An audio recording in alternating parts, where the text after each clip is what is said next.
Hello everyone, मैं doctor Mamta Singh, department of economics.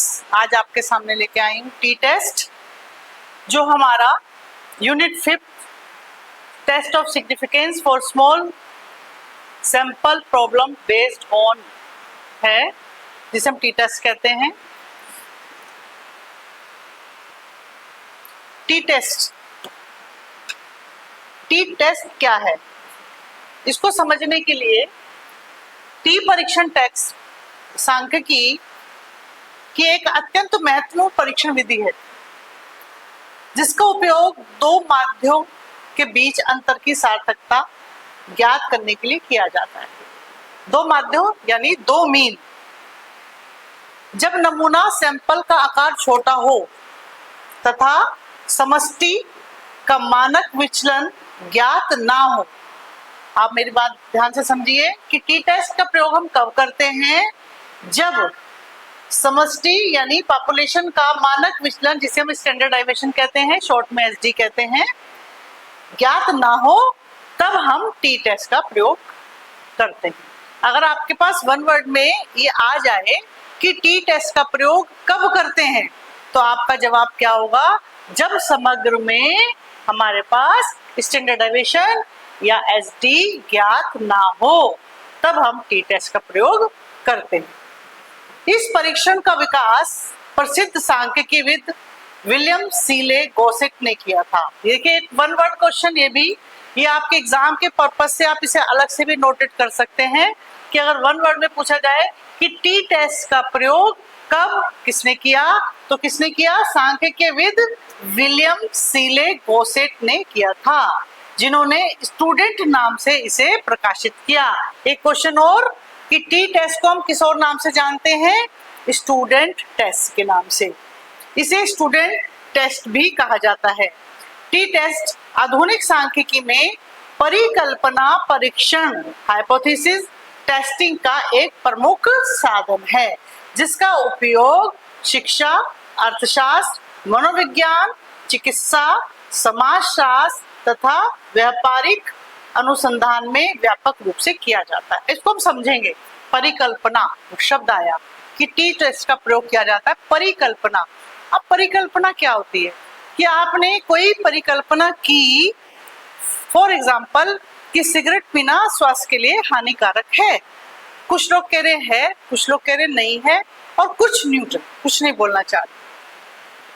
अब परिकल्पना कैसे ली जाएगी? यदि हम परिकल्पना लिख दें 0, तो यानी हमें पता ही नहीं कि सिगरेट का स्वास्थ्य पर प्रभाव अच्छा पड़ेगा या बुरा। उसके बाद हम आगे चले और फाइनली जब रिजल्ट निकलता है, जब इसको सिग्निफिकेंस किया जाता है टी टेस्ट को, कि हमने एक सैंपल लिया, उसको हमने सवाल के रूप में सोल्व किया, और सोल्व करके हमने जब सिग्निफिकेंस किया इसको, उसके लिए सिग्निफिकेंस का भी एक नियम है जो मैं आगे आपको बताऊंगी। सिग्निफिकेंस किया और हमने देखा कि सिगरेट पीना स्वास्थ्य के लिए हानिकारक है, तो उसको हम हाइपोथेसिस या परिकल्पना कहते हैं।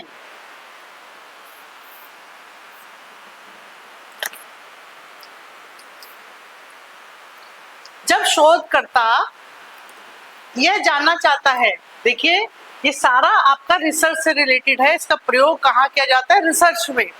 कि जब शोधकर्ता यह जानना चाहता है कि दो समूहों के औसत अंकों, आय, उत्पादन, ऊंचाई, वजन, प्रदर्शन आदि में जो अंतर दिखाई दे रहा है वह वास्तविक है या केवल संयोगवश उत्पन्न हुआ है, तब टी टेस्ट का प्रयोग किया जाता है।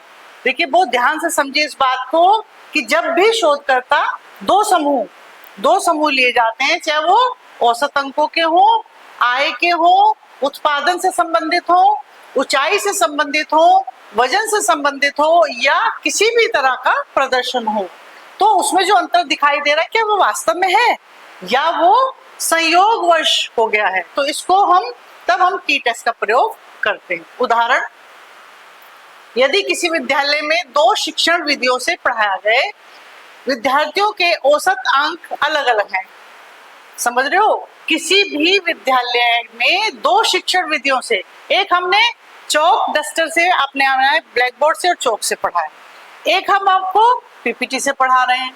अब हमने कंपेयर करना है, तो ये जानने के लिए ये अंतर प्रभावी शिक्षण विधि के कारण है या ये हमारी विधि कि हमने चौक से पढ़ाया या पीपीटी से, ये संयोग है या वास्तव में इसका प्रभाव पड़ता है का केवल संयोग है, तो इसके लिए टी टेस्ट का प्रयोग उपयुक्त रहेगा। टी टेस्ट का आधार शून्य परिकल्पना नल हाइपोथेसिस तथा वैकल्पिक परिकल्पना अल्टरनेटिव हाइपोथेसिस पर आधारित होता है। शून्य जो मैंने आपको शुरू में कहा कि हम शून्य मानकर प्रभाव जानना चाहते हैं कि कोई चीज इफेक्टिव है या नहीं है।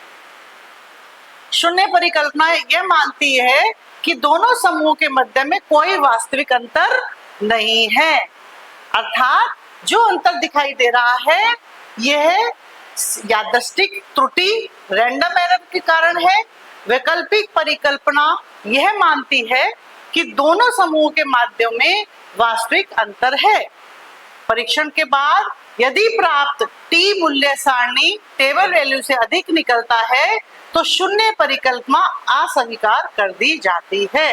देखिए इसको अच्छे से समझिए, अभी आपको मैंने बोला, अब मेरी बात ध्यान से समझिए कि वैकल्पिक परिकल्पना यह मानती है कि दोनों समूहों के माध्यम में वास्तविक अंतर है।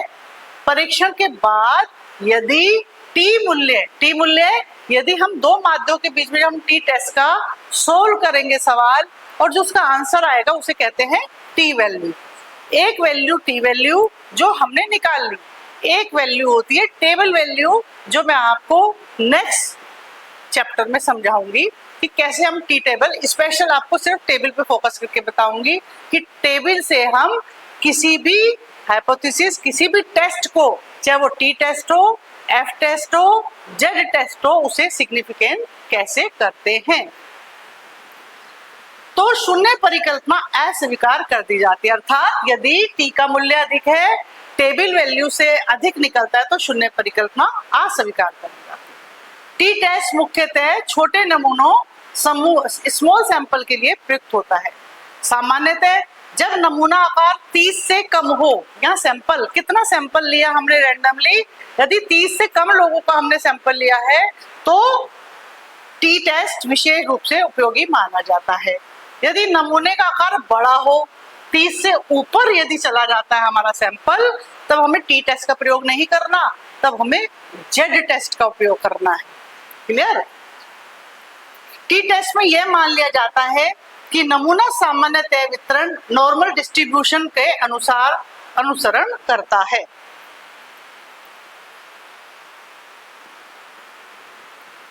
टी टेस्ट के प्रमुख प्रकार, एक नमूना, वन सैंपल टी टेस्ट।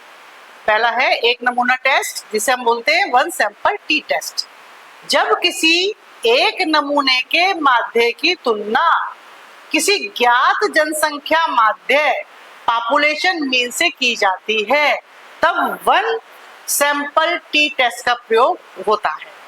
उदाहरण के लिए यदि किसी कंपनी का दावा है उसके कर्मचारियों की औसत आय 25,000 है, तो किसी नमूने के आधार पर इस दावे की जांच हमने क्या मानी, वन सैंपल टेस्ट से की जाएगी।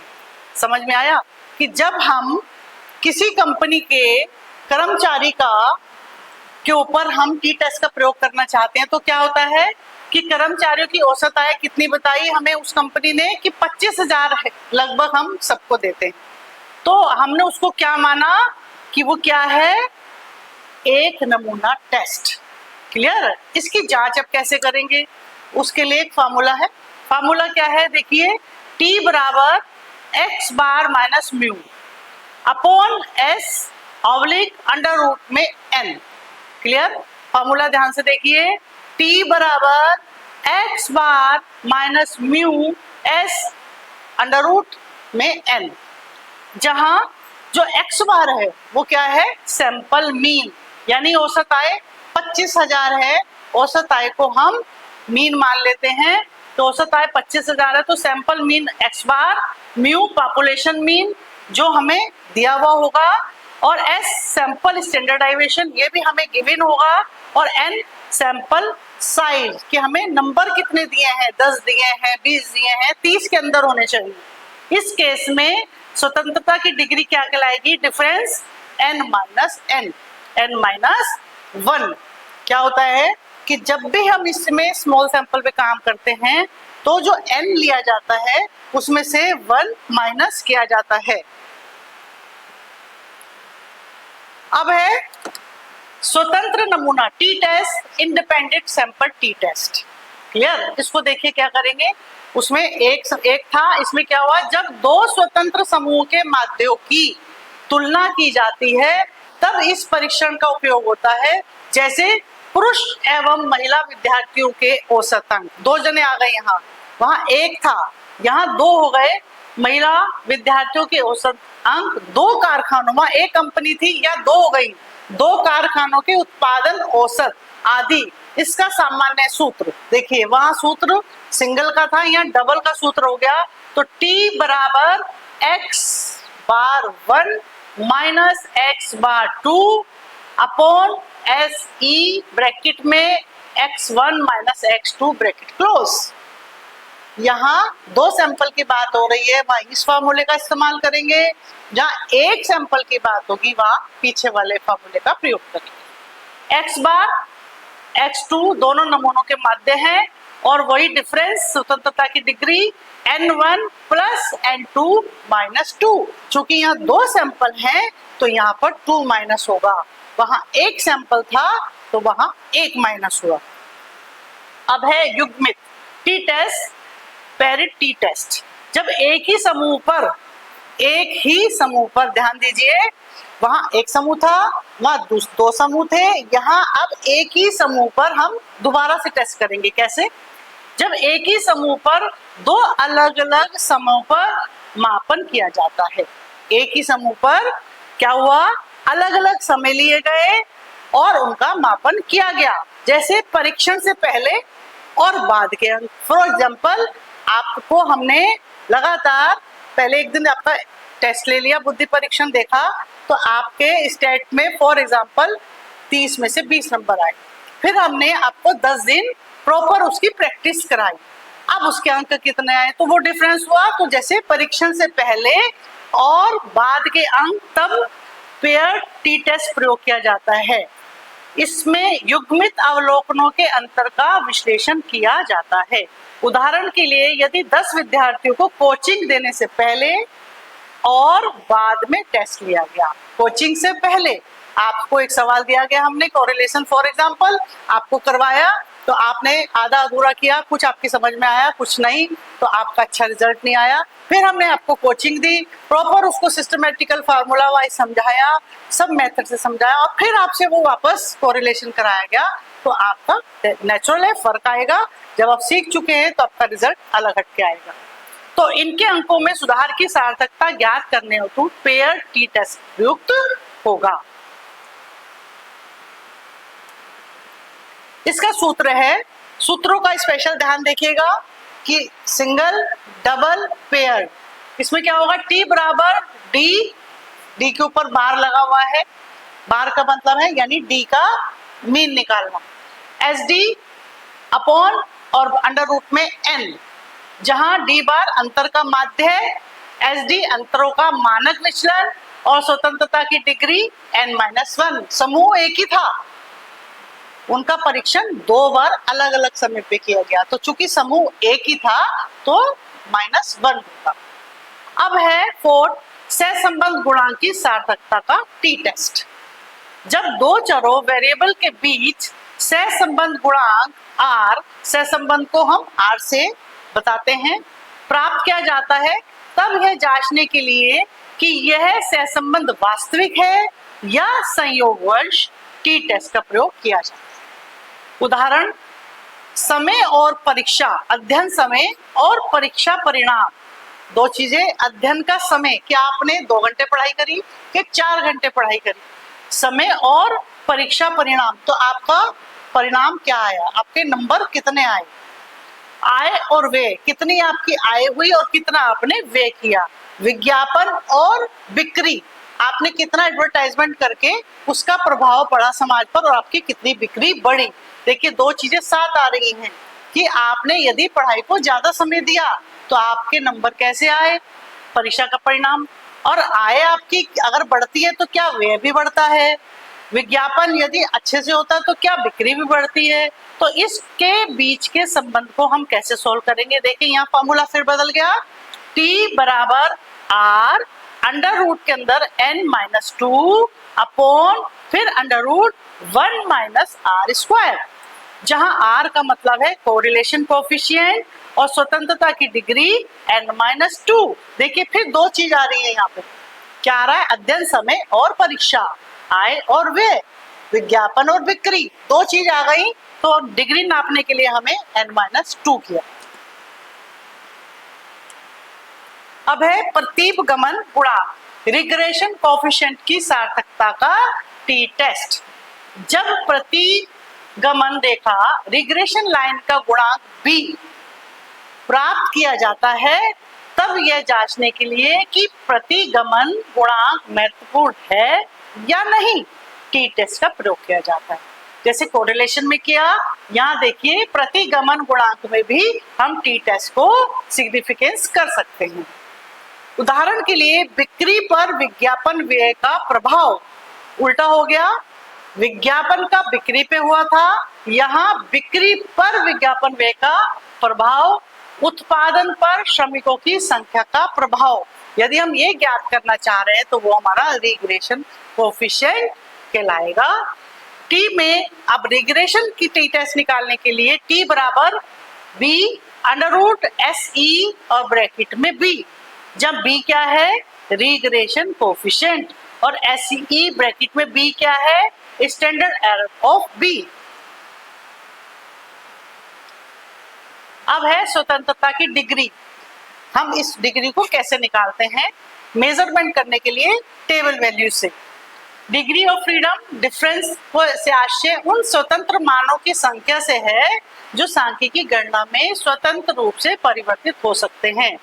1 sample n-1, 2 sample n1 plus n2 -2, और पेयर टी टेस्ट में n-1, क्योंकि पेयर है एक ही है। उचित डिफरेंस के आधार पर टी टेबल से सर्कल वैल्यू निकाली जाती है, क्रिटिकल वैल्यू निकाली जाती है। अब है टी टेस्ट की मान्यताएं। इसकी मान्यता क्या क्या है, नमूना यादृच्छिक, रैंडम होना चाहिए। अब देखिए हम किस पे काम करें, टी टेस्ट निकालते हुए हम कैसे काम करें, रैंडम, नमूना यादृच्छिक रैंडम होना चाहिए, डेटा सामान्य वितरण का पालन करें, प्रेक्षण स्वतंत्र होने चाहिए, इंडिपेंडेंट टी टेस्ट में दो समूहों के लिए विचरण लगभग समान होना चाहिए, डेटा अंतराल इंटरवल या अनुपात रेशियो माप स्तर का होना चाहिए। टी टेस्ट की प्रक्रिया कैसे करते हैं, सबसे पहले शून्य परिकल्पना एवं वैकल्पिक परिकल्पना बनाना, सार्थकता स्तर 5% या 1% से निर्धारित करना, नमूना माध्य मानक विचलन आदि ज्ञात करना, टी का गणितीय मान निकालना, डिग्री ऑफ फ्रीडम ज्ञात करना, टी टेबल से क्रिटिकल वैल्यू लेना और तुलना करके निष्कर्ष निकालना। इसके लाभ क्या क्या होते हैं, छोटे नमूनों के लिए अत्यंत उपयोगी है, गणना सरल एवं व्यवहारिक है, शोध कार्यों में व्यापक उपयोग होता है, विभिन्न क्षेत्रों में लागू होता है, माध्यों की तुलना हेतु प्रभावी है और विभिन्न क्षेत्रों में भी इसका प्रयोग है। जैसे शिक्षा में दो शिक्षण विधियों की तुलना करने में उपयोगी है, चिकित्साओं में दवाओं के प्रभाव का परीक्षा करने में उपयोगी है, मनोविज्ञान में व्यवहारिक अंतर का अध्ययन करने में सहायक होता है, अर्थशास्त्र में आय स्तर तुलना करने में सहायक होता है, उद्योग में उत्पादन दक्षता तुलना करने में उपयोगी होता है। नेक्स्ट, निष्कर्ष रूप से हम कह सकते हैं टी टेस्ट सांख्यिकी की एक महत्वपूर्ण परीक्षण विधि है जो छोटे नमूनों के आधार पर दो माध्यों के अंतर की सार्थकता ज्ञात करने में सहायक है। यह परिकल्पना परीक्षण का प्रभावशाली साधन है और शोधकर्ताओं के वैज्ञानिक निष्कर्ष तक पहुंचाने में मदद करता है। स्टूडेंट द्वारा विकसित यह परीक्षण आज भी शिक्षा, चिकित्सा, समाजशास्त्र, अर्थशास्त्र और प्रबंध अनुसंधान में अत्यंत उपयोगी माना जाता है।